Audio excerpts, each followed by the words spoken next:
Hey guys, welcome back to the channel. I've got some bad news for you.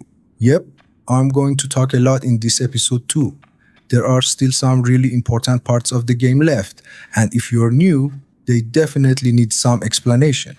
So, without wasting any time, let's talk to this guy right next to me, who's busy carving statues like his life depends on it. This is the Sculptor. お前さん、名は何という。その目、さしずめ、任に敗れた狼。言えぬ。それが忍び、わしは仏を掘らなきゃならん。お前さんは何故俺はここに。ただ拾ったのよ。屍かどうかもわからぬものを野良犬に食わせてやることもあるまい。どれほど俺は眠っていた。お前、そうか。じゃが主の主はまだ生きておる。アシナの城で囚われとなっていたが、すぐにもその血を利用されちお前さんを見ればその価値は十分にある。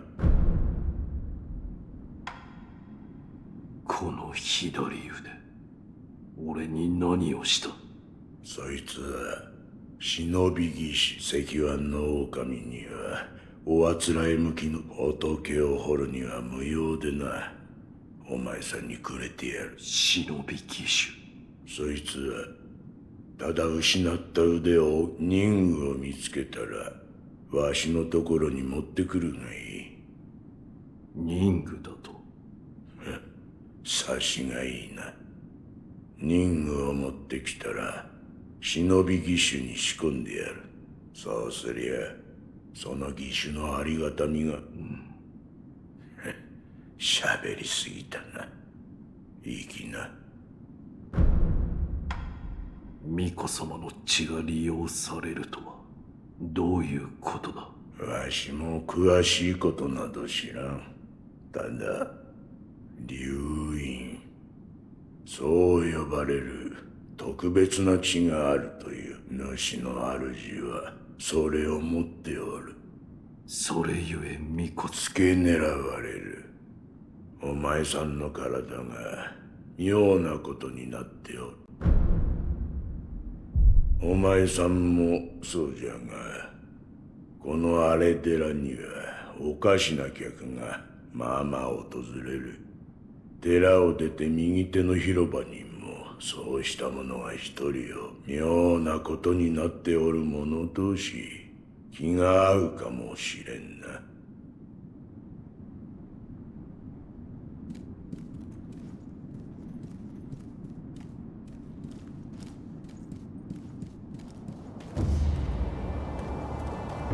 Remnants are part of the game's online features. As you can see on the screen, once you turn the online mode on, a ton of symbols start popping up all over the game. They're supposed to act as guides and hints, but honestly, for me, they're more confusing than helpful. So yeah, that's why I keep this feature turned off.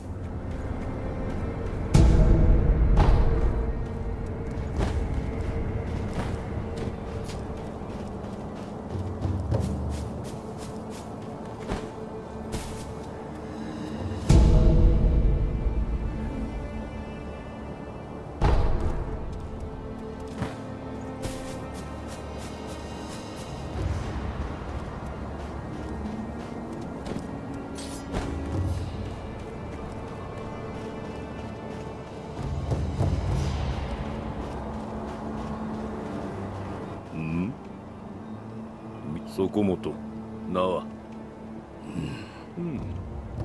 名乗られぬか。だが腕ある忍びと忍びの技ならば、あるいは、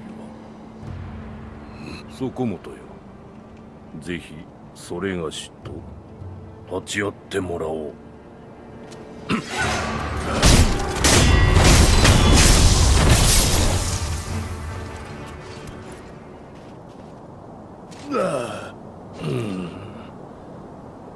やはり死なぬわな。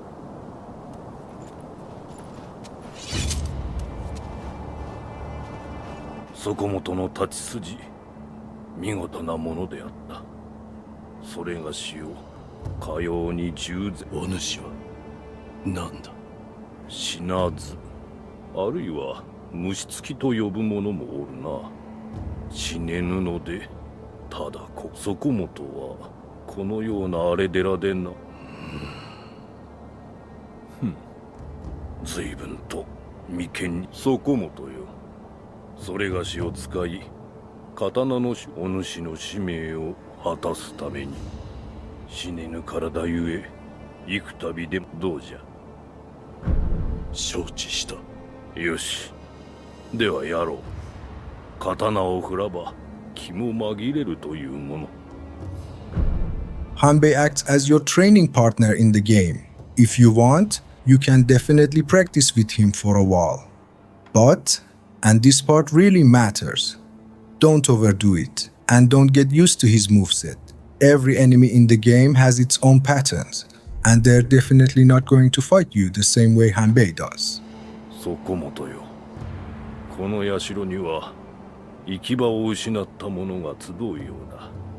俺、現に。だからかの、そこの賽銭箱にも時折何やら流れ着くのよ。また底本の技の試し、いくらで。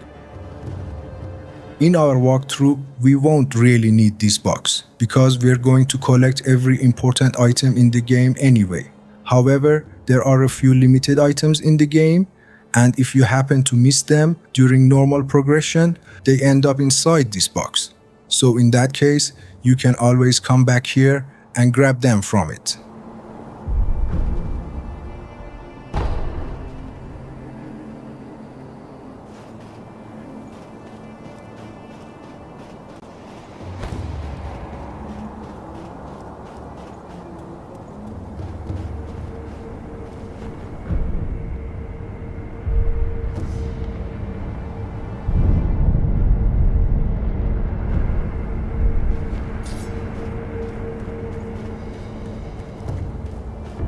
In the previous episode, I told you how Genichiro made the dumbest decision possible by cutting off our arm. But thanks to the Shinobi prosthetic and our new friend here, who clearly isn't big on personal hygiene, we can now do a lot of cool stuff. And the most important one? The grappling hook. Anywhere in the game, you see this green circle, just press L2, use the grappling hook, and pull yourself straight to that spot.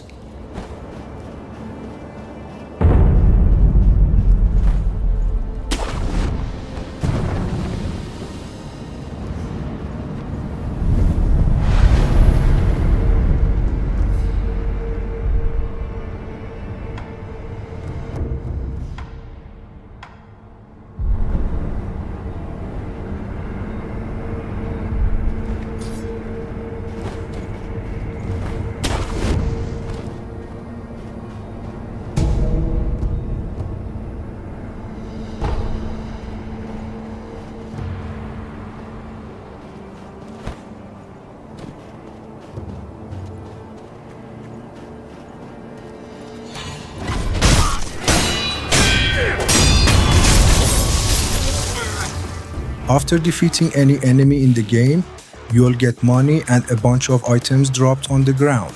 To loot them, just hold the square button and activate Sekiro's vacuum mode. Make sure you build the habit of doing this after every single kill, and don't forget to loot, because you're going to need that money and those items later on. The range on Sekiro's vacuum mode is actually pretty generous, so you don't have to stand right next to the dead enemy to pick everything up.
We've just found our first Shinobi tool in the game, the Shuriken wheel.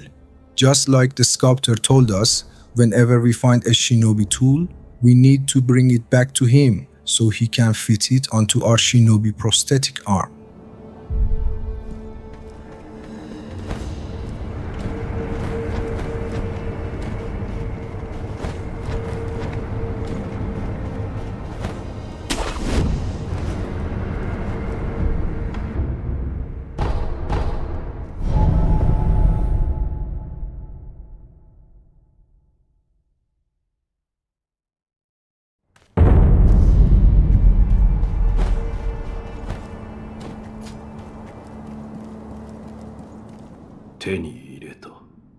忍あ忍び義手は牙じゃという忍を仕込むことでその牙は形を変える敵立てならば打ち砕き素早き敵ならば仕込んだ忍具が増えるだけ殺す相手なりの殺し方をそういうことじゃ随分と詳しい。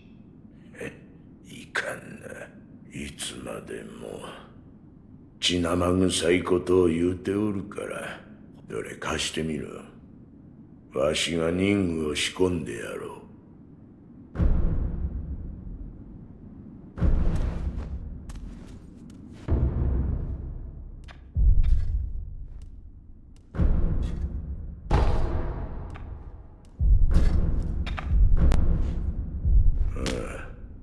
そこにある優しい顔の仏様そいつには妙な真似をする Once you get your first Shinobi tool, you can actually start using it in combat. Before anything else, let me point this out. Sekiro is the only From Software game that has a real pause. When you open the equipment menu, no matter what's happening in the game, everything completely freezes. You can carry up to 3 Shinobi tools at the same time and switch between them by pressing triangle. But since there are way more Shinobi tools than just 3, whenever you need to swap one out, just open the equipment menu. The game pauses and you can calmly place any Shinobi tool you want into its proper slot. And if switching between multiple Shinobi tools starts to feel confusing, I honestly recommend sticking to 1 or at most 2 Shinobi tools in your equipment menu.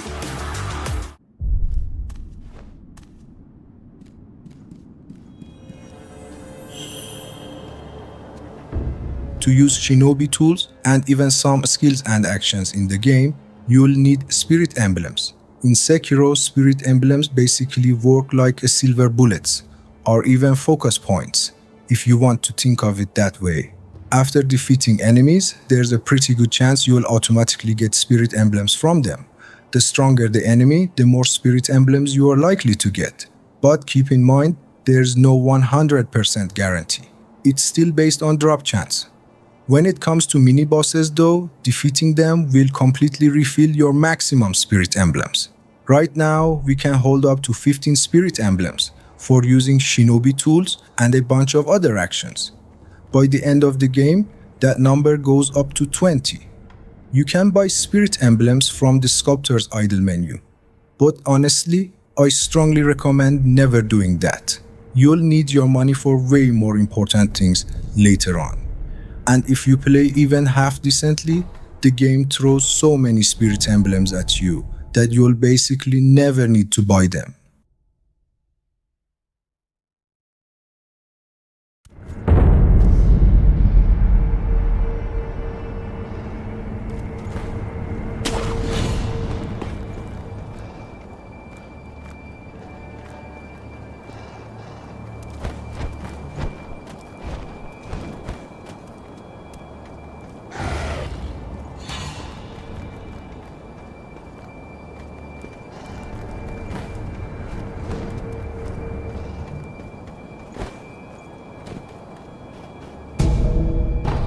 Alright, guys, this is where we're about to face our first real challenge in the game. Our first tough encounter, we are fighting a mini-boss called General Naomori Kawarada. As far as I remember, we actually fight this general 3 times as a mini-boss throughout the game. And right now, the easiest version of him is standing right in front of us. Before we jump into the fight, I need to explain something important. Perilous Attacks. If you watched the previous episode, during the fight with Genichiro, you probably noticed a symbol, or more accurately, a kanji, showing up above Sekiro's head. That kanji literally means danger, and the game translates it as a perilous attack. There are many perilous attacks in Sekiro, but the 3 most common ones are thrust, grab, and sweep. When that danger kanji appears above your head, the game is warning you that an attack is coming very soon. An attack that cannot be deflected. And this is where you have to make a decision. For thrust attacks, deflecting them is technically possible, but it's extremely difficult. Luckily, very early in the game, we unlock a skill specifically designed to counter thrust perilous attacks. For grab attacks, you must create distance from the enemy or dodge at the right moment by pressing the circle button. Now, about dodging in general. Personally, I try to avoid dodging in Sekiro as much as possible. In most situations, dodging doesn't really give you any real benefit other than simply escaping an attack. Remember, our main goal in Sekiro is to fill the enemy's posture bar. A successful dodge does absolutely nothing to the enemy's posture or vitality. So in my opinion, it's mostly a waste of time, unless dodging is your only option. For sweep attacks, the best response is to jump by pressing the X button. And if you manage to land on the enemy's head while jumping, you've done the best possible thing. Jumping on enemies deals massive posture damage. And if you land 1 or 2 attacks on the way down, there's a good chance you'll also chip away at their vitality. There's no direct way to tell which type of perilous attack is about to come at you. The only real solution is learning enemy and boss movesets. In this walkthrough, I'll try to tell you ahead of time what kinds of perilous attacks to expect before each serious fight. But at the end of the day, reading the enemy's movements is the only reliable way. As for this mini-boss right in front of us, at this point in the game, you should only expect sweeps and grabs. So far, I haven't seen him use any thrust attacks here. We'll fight this same mini-boss in 2 other locations later on, and in those encounters, he will use thrust attacks as well. And yeah, I still remember my first playthrough. I died in this exact section dozens of times, and honestly, I felt like a complete idiot trying to play this game. One more very important thing to keep in mind. All mini-bosses in the game are considered elite enemies, which means they need 2 death blows to be taken down.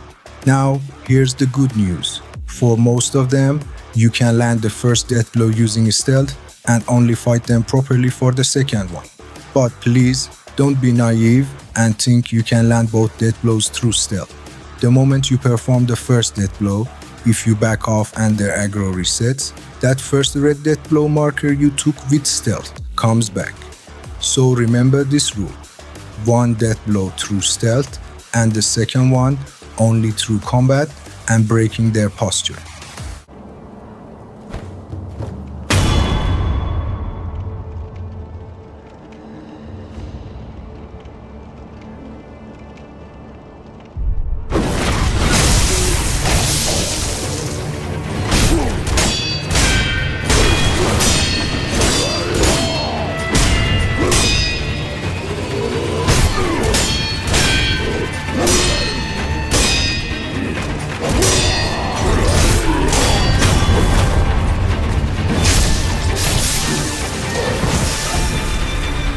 In Sekiro, the usual leveling system you see in other From Software games doesn't really exist. There are only 2 main stats in the game. The first one is vitality and posture, and the second one is attack power. To increase your vitality and posture, you'll need prayer beads. Every 4 prayer beads can be turned into 1 prayer necklace, and each prayer necklace raises your vitality and posture by a fixed amount. In total, we can create 10 prayer necklaces, which means we need 40 prayer beads overall. Some prayer beads can be bought or found in specific locations throughout the game, but most of them are obtained by defeating mini-bosses. Having all 10 prayer necklaces gives you the maximum vitality and posture the game allows. This number cannot be increased any further, and within a single playthrough, you can collect and craft all 10 prayer necklaces. Gourd seeds are the items you need to increase the number of times you can use your healing gourd. There are 9 gourd seeds in total throughout the game, and just like I mentioned earlier, the maximum number of healing gourd uses will never go above 10. And yes, in this walkthrough, we'll be collecting all of the gourd seeds.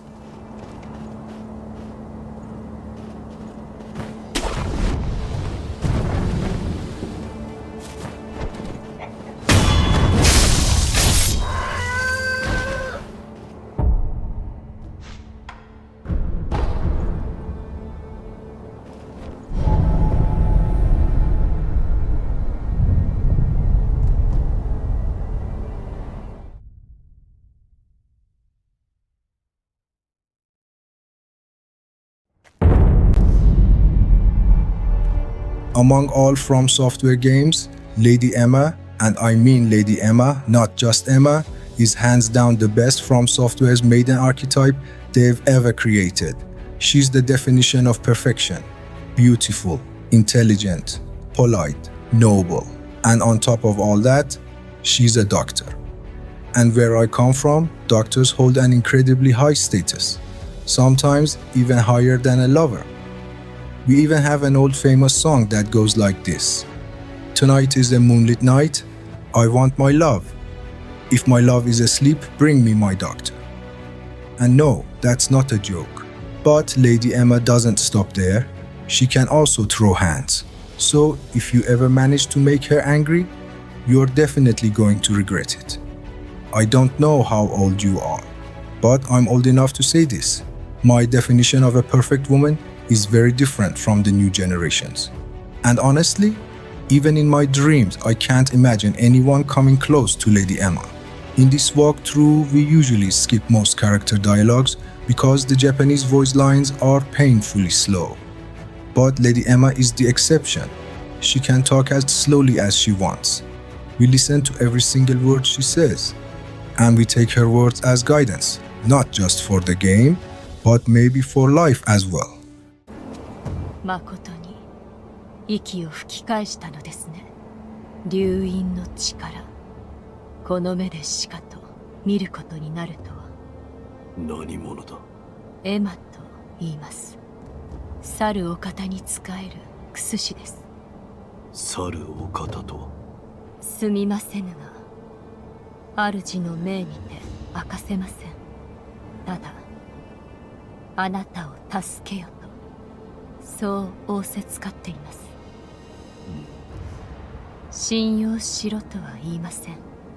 ですが、私は主の命を果たさねばならぬのです。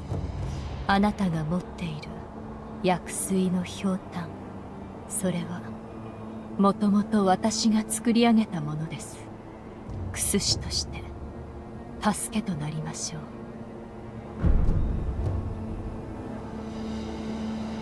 一つ頼みがあります。なんだ？少し顔を見せてください。何？白いあざ。これは生まれつきですか？いや。ならば流因を受けた者に現れるということか。あるいは兆しか。もう良いか。ああ、十分です。無礼をしました。すみません。このひょうたん、お主が作ったというのか？はい。元は九郎様のためにあなたが譲り受けていたのですね。気づいているかもしれませんが、このひょうたんの薬水はおのずと湧き出します。尽きたとて少し休めばまた満ちるでしょう。クス師としての助けとはひょうたんの種をお持ちください。種だと。はい。薬水はひょうたんの種より湧き出します。新たな種を加えれば薬水の傘が増すでしょう。手に入れたら持ってきてください。わかった。ひょうたんの種とはこれか。はい。それをこちらに。種をひょうたんに植え付けます。よし。これで薬水の傘が増すでしょう。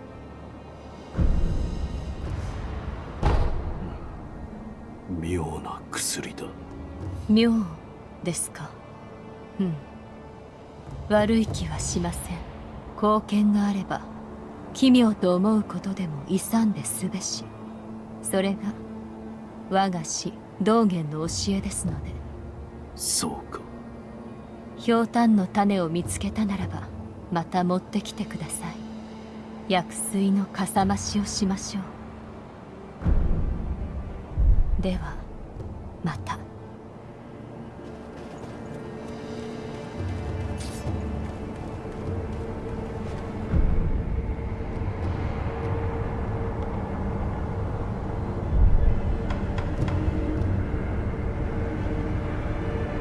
Alright guys, I know I talked a lot in this part as well.